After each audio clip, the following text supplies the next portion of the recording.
What's up, you guys? Welcome back to the vlog. So today I'm out here with my buddy Daniel. What's up, guys? You guys know him. He's been in a few of the videos here with me. We're out here at Two Rivers Disc Golf Course here in Nashville. As you guys know, if you're playing in the MCO, this is one of the courses that is being used for, I believe, the novice, rec, intermediate, and maybe even the advanced division. But I know for the novice and the recreational and intermediate, it's going to be out here. So Two Rivers is an amazing course out here. They've been doing a ton of work out here on this course over probably the past year to year and a half. So to all of you who have done work out here at Two Rivers, thank you. I love it. We got new veteran baskets out here. We got these sweet new tee signs. The tee pads are nice and new, good and long. So I'm really enjoying this course. This will be one of the courses that I'm playing. This will be on Saturday. So I'm going to get in a practice round out here, but then I'm also going to be just kind of giving a course walkthrough. I'm going to show the shots that I'm going to probably throw for the tournament, and I'll play a scoring round on that, and so will Daniel. But then I'll also point out some of the additional lines. So for instance, if I'm throwing a hyzer and that's my play, but there's a forehand hyzer play, there's a turnover play, I'll go ahead and throw those shots just to give you guys an idea, if you haven't got out here to the course, what it all looks like and some of the different options on the tees. So without any further ado, let's get into the video and hopefully we shoot a good round. Let's do it. So hole 1 is a par 4 to start off your round, so this one should be pretty good. I think this will probably play as one of the easier holes on the course because it's a par 4, but it's 433 feet. It's straight up over this hill, and then as you eclipse over top of it, it's straight down. The short basket is 262 feet, so it's a couple hundred feet past that. You do have 2 Mando trees here on the left that you have to stay right of. So you can either throw a straight to maybe turnover play down the middle. Potentially, if you have good enough power, that could get you an eagle.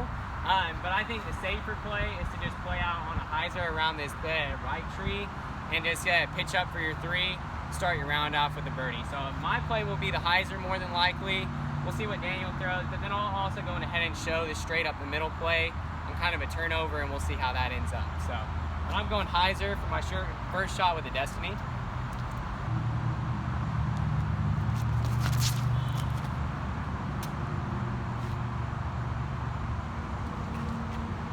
Okay, or I'm gonna go up the middle, but I still missed the Mando trees, or made the Mando trees, so I actually will probably be in a really good position there. So I'm gonna go ahead and show you guys the turnover play, and I'll let Daniel throw.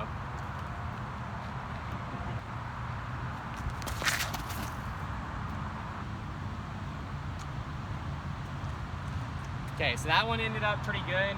Obviously, you could throw whatever speed of disc you wanted to on this, it's whatever's comfortable to you.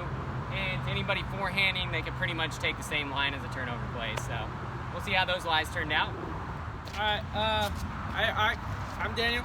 I've been playing for like 8 months, so I'm just gonna show you like kind of like less advanced player, or like pretty amateur to new disc golfer. And right here, I'm probably gonna go hyzer right of that tree, just because it's more comfortable to me than the turnover. Let's see.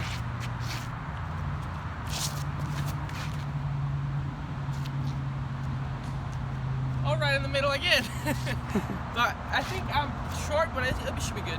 It'll be a decent approach shot from there. Okay, so the basket's just over top the hill. I don't know if you can see it, but pretty technical approach from here.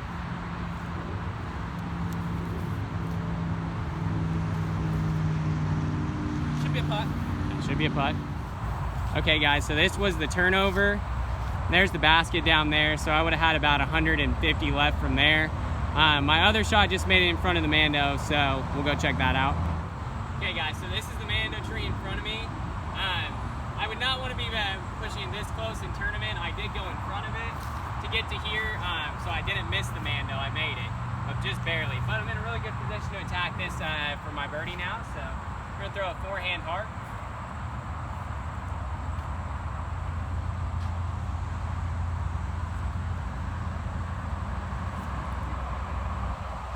Alright guys, and that's the danger on this approach. I haven't warmed up very much yet, so I'll use that as my excuse. But I threw it down past the basket, so I'll probably have about a 30-foot uphill putt. Okay guys, so that's a layup play. You probably wish you got that a little bit closer, but Yeah, that was not so much of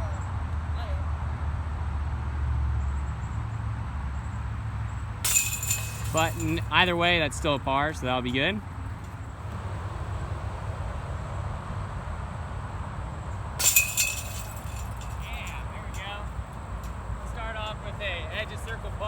That was probably right at around 32 feet. So it's a birdie for me and a par for Daniel. Moving on to hole 2. So hole 2 is 305 feet.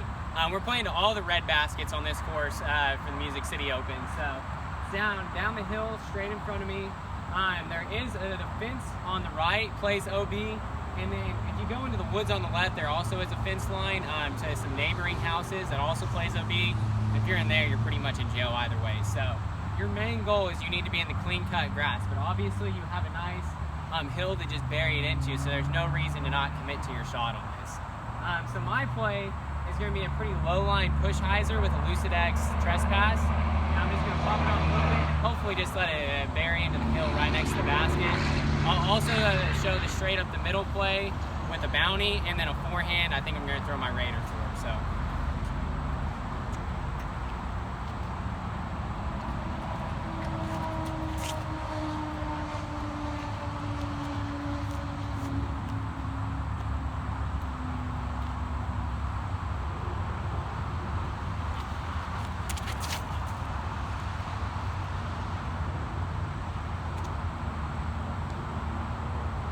That tree actually did me very good.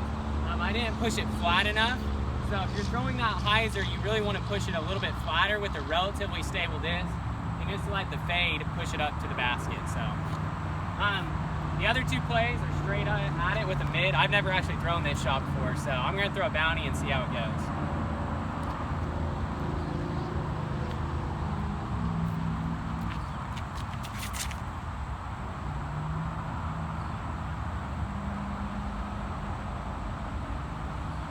Maybe I have to reconsider my play. The only trouble that I could see in that shot possibly is that out here at Two Rivers, you're on a lot of hills. There's an interstate right off to the side, so if the wind was coming at this tee pad like a headwind, I wouldn't want to throw a bounty at it because the stability wouldn't be enough. The nice part about throwing that hyzer is you're throwing a stable enough disc to pretty much no matter what the wind is, you can do the same play no matter what. So just something to think about. I'm going to try to throw the forehand. Again, as I'm doing this, I'm just showing you guys the optional lines.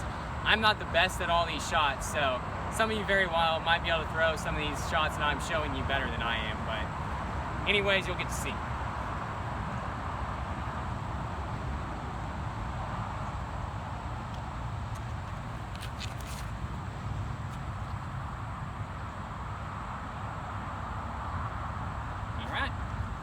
Well, all three of those turned out pretty good. I'd be looking at a birdie. Now we'll see how Daniel does.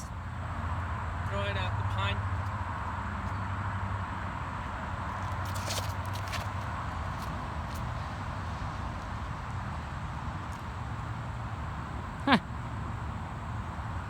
All right. Overshot it a little bit. A little bit.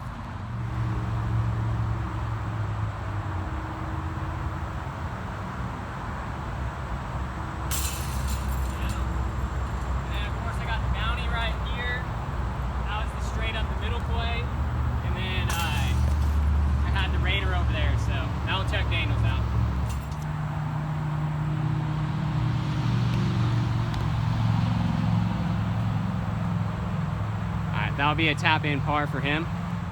Okay guys, sorry about the background noise. We have the interstate just off to our side, so try to talk loud here. Hole 3 here is 612 feet. I think this one potentially could be the hardest hole in the course. Of course, we still have this same fence line off to the right in the trees. That's OB. You're safe all the way up to the left, I believe. I don't think they're gonna put any OB out there, but it's 612 feet. So I think the play is, unless you just have a huge arm, is to throw something flat to kind of a hyzer that finishes up high on the hill, because then you have an opening gap around the trees to throw a second shot down to the basket. If you're playing at the top level, especially in like novice or rec, but if you're playing in intermediate or advanced, you're going to be wanting to get the birdie on this hole still. But the main thing is you need to have some distance, but be high up on the hill or all the way down to the bottom of the hill. If you're in the middle, you don't really have any type of gap to get to the basket. So I'm going to throw a Destiny on this shot. I'm not going to throw any second shots because I'm not comfortable with punching it flat to a turnover and not going in the woods. But if that's what you felt best with, then it would be an option for you. So.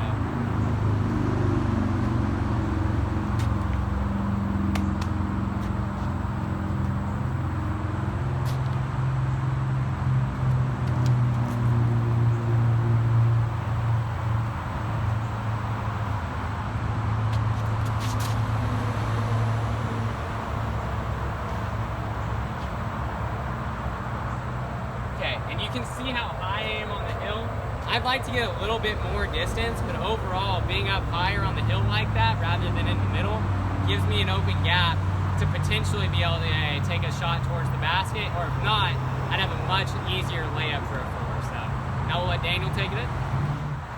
All right, doing the Raider. Nice die here. He's got a die max. Yep. I just want to go again just for the heel. See what I did.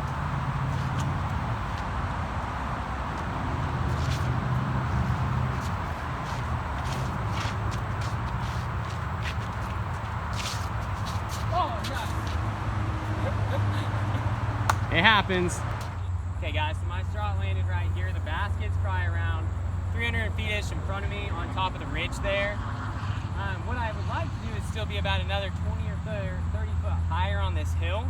That way I have this left gap between these trees on a forehand line a lot more open. Right here I'm kind of pinched. So I'm gonna attempt to try to get this into like circle 2 for a putt. See if I hit the trees. If you're here in the tournament and all you say have is a backhand, you could try a very aggressive turnover backhand. But I would say from there, you probably just want to take like a mid, way up underneath these trees, and just take your 4 on this hole. You're not really losing many strokes on the field probably by taking a 4, so. But I'm gonna try this forehand line. I think this is gonna be my play in the tournament, so.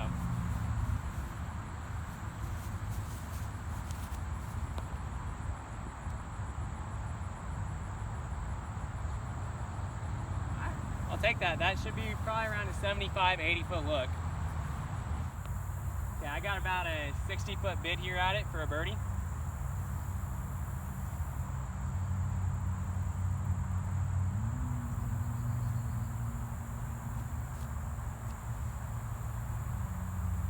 Alright, that'll be an easy par.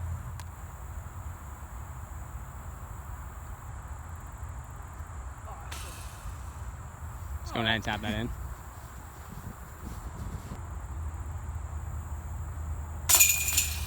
There you go. Just keep it filming here.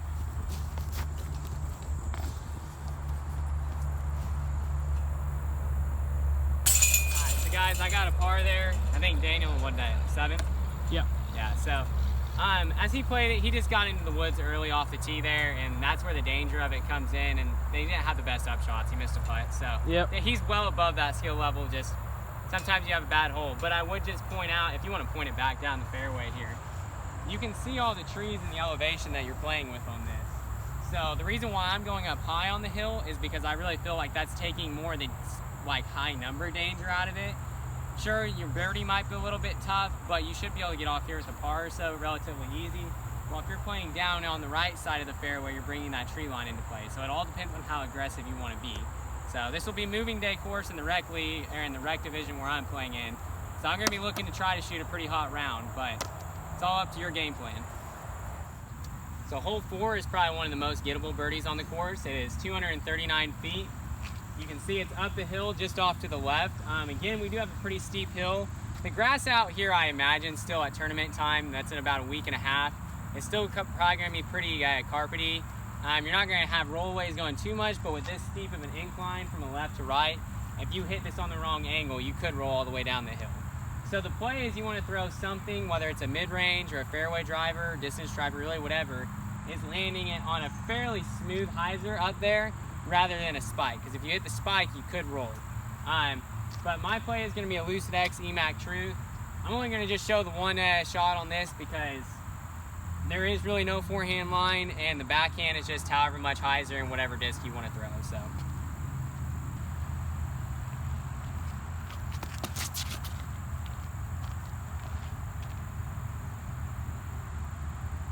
Okay guys, so I ended a little bit short there. I didn't really commit to that one as best as I could have, but I'll still have a probably deep circle 1 look at it.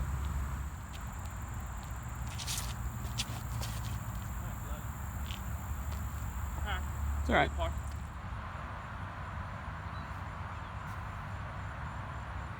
Good shot.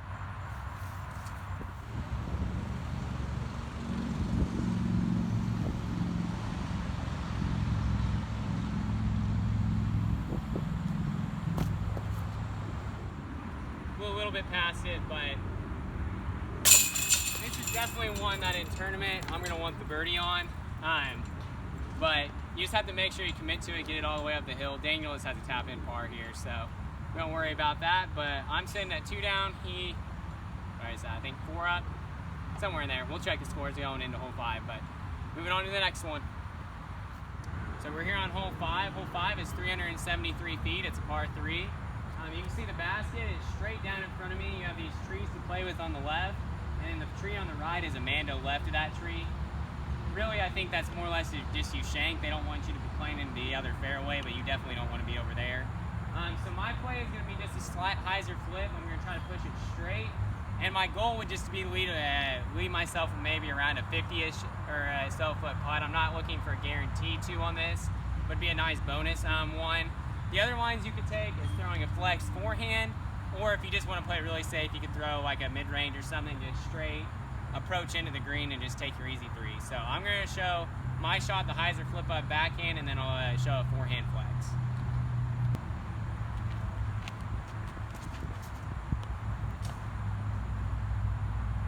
Well guys, that's what you don't want to do, is hit that tree. I definitely didn't hang that in tight enough to this tree, but I can still get up and down for a par from there. Here's the forehand flex line.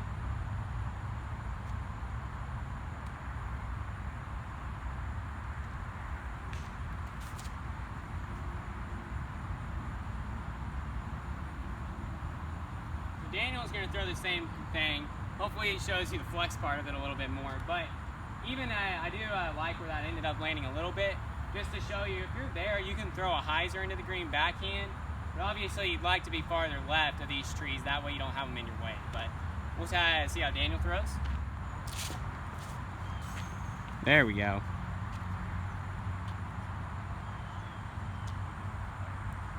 Good shot. Okay guys, so I shanked quite a bit, but this shows you where what to do if you hit this tree. So you can either go backhand around the right side of these trees or forehand. I'm going to go forehand because obviously there's more open space. So.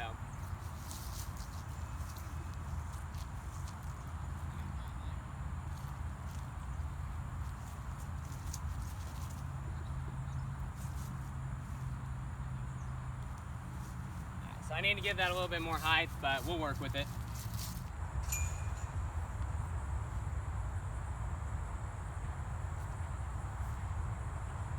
Good bid.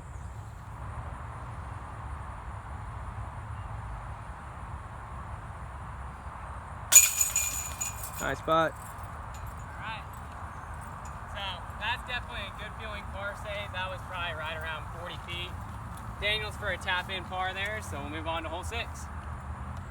Okay, so here we are on hole 6. This one's a par 3. It's 310 feet.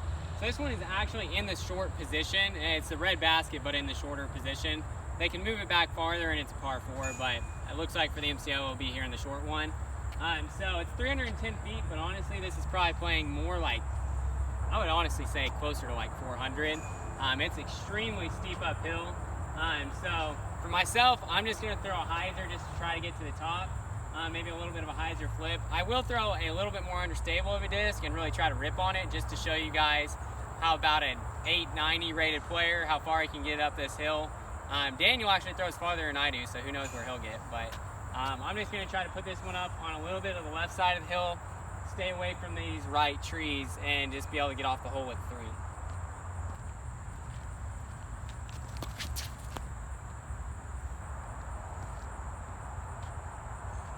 Okay, that's right where I want to be. I'll throw a second one just and try to throw a little bit flippier and see if I can get to carry a little bit farther.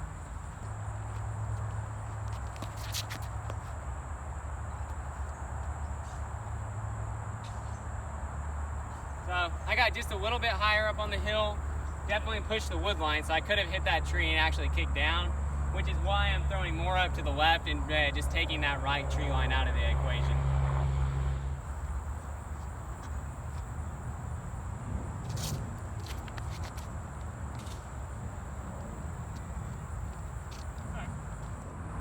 Daniel's throwing. He can't even quite see the basket from where he's at.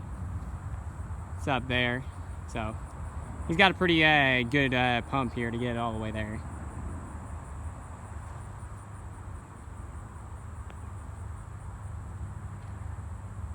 Good shot. Okay guys, so here's my first shot. The second one just was a little bit over to the right, like 20 feet. So it would have been a little bit easier to look at it too, but I don't think the risk is worth the reward. So I got about a 80-foot look here. I'm probably really just laying this up.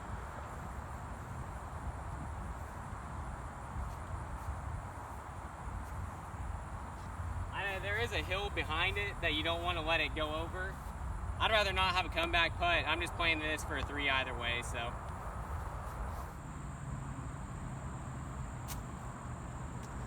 All right, that'll be a bogey for him, and mine's right here, so it'll be a par.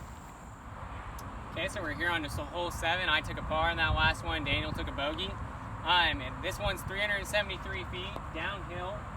The big tree straight in front of me in the middle, there's a short pin just below it. The basket is all the way at the bottom of the hill. So you have 2 plays, really 3 plays. You have the backhand hyzer play between the middle of these 2 trees past the short basket, which is going to be my play because I don't ever really want to like turn a forehand over or have an anhyzer fade out on me and be way out here in this field and have a long approach shot. I want to try to get a 2 on this hole, but just guarantee an easy 3 with no stress. So I'm going to show the hyzer play. It's really just kind of a push hyzer, and you wanted to just let the fade of the disc just glide down the hill. But I also will show the forehand play and the turnover play as well. So.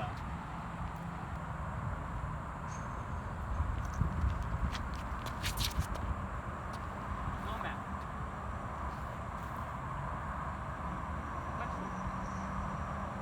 Okay.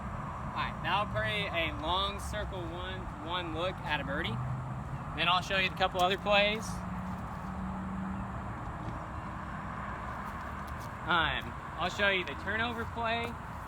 I'm not very good at turnovers like this. I don't really execute them very often, but some of you, this is your bread and butter shot and everything. So if this would at least be the type of shot you'd want to throw, but you probably would throw a better line.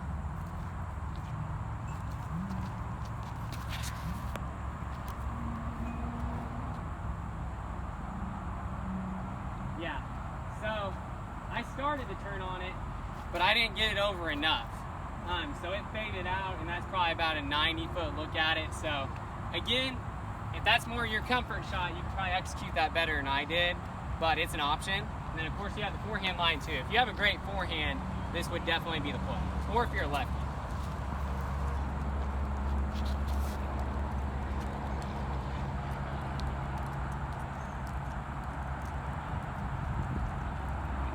Probably sitting at about 80 feet too.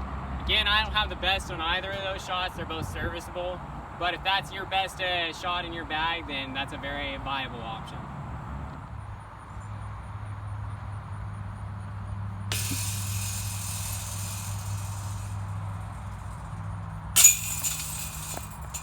Oh. Okay, well that would suck, but I'll tap this in for a par. Like I said, guys, I want to get a 2 on this hole, but it's not, to me, a must get 2. It'll just depend on what everybody else is doing. So Daniel will get his here now.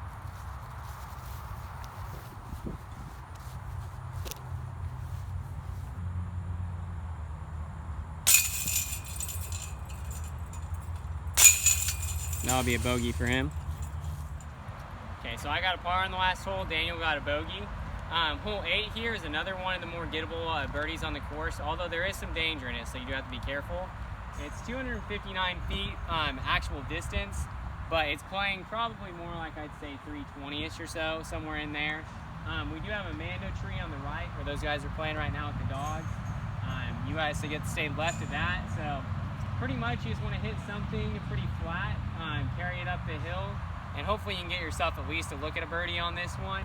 I'm going to do a hyzer flip up, as you guys can probably tell if you've ever watched any of my videos before, or if you're watching this one now, you can tell that's kind of my preferred shot. You could throw a forehand on this one left, but really it's just kind of whatever is your comfort shot. You're just trying to throw it about 330-ish power straight up the hill.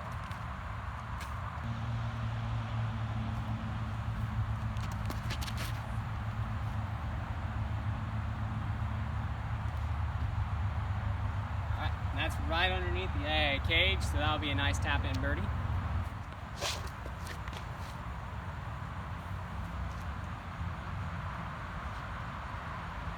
Good shot. I'll give you a putt.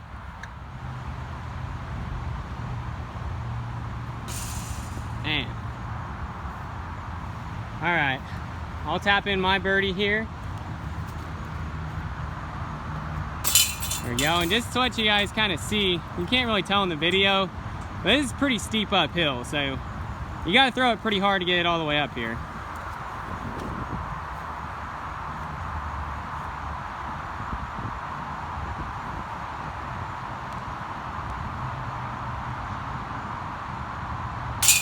Good putt. All right, on to the last hole of the front nine. Okay guys, we're here on hole 9. This one is 337 feet. We're kind of playing over a little bit of a valley here, but then it ends up playing uphill, so you're playing right at around a 340, 350 foot shot to get it all the way there. Obviously, as you can see, there's not really too much in the way. The only danger that you have is going left because the road into the beyond it is OB, so your only concern if you're throwing a backhand is not hyzering out too early. And if you're throwing a forehand over, you just got to make sure you got to get it back in bounds. But besides that, you're pretty safe, so I'm going to just throw a pretty straight shot and try to give it enough height to get up there for a look at a birdie. Also, I'm going to show you a fun shot. I have seen the roller executed on this before, so I'm going to see if I can do it. But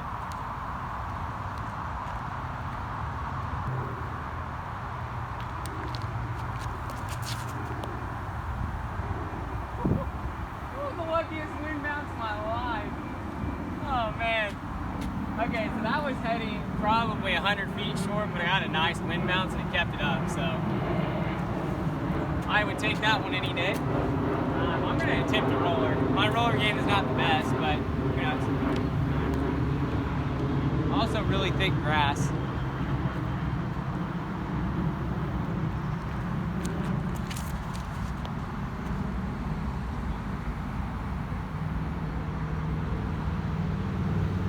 Didn't work.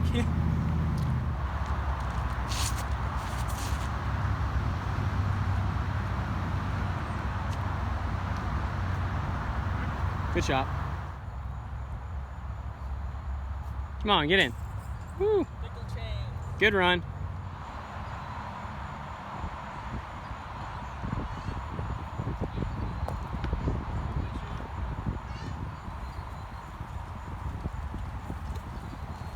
Alrighty guys, well I didn't get that one quite enough for the birdie, but that'll be a little tap in par.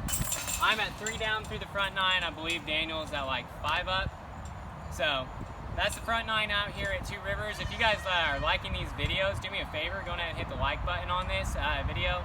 It really helps the search algorithms and everything on YouTube, get it out there to more people. So we're gonna tap out here on the front 9 here, and then we'll move on to the back 9. So if you want to check out that video, it should be in the next play one, and we'll see how that goes.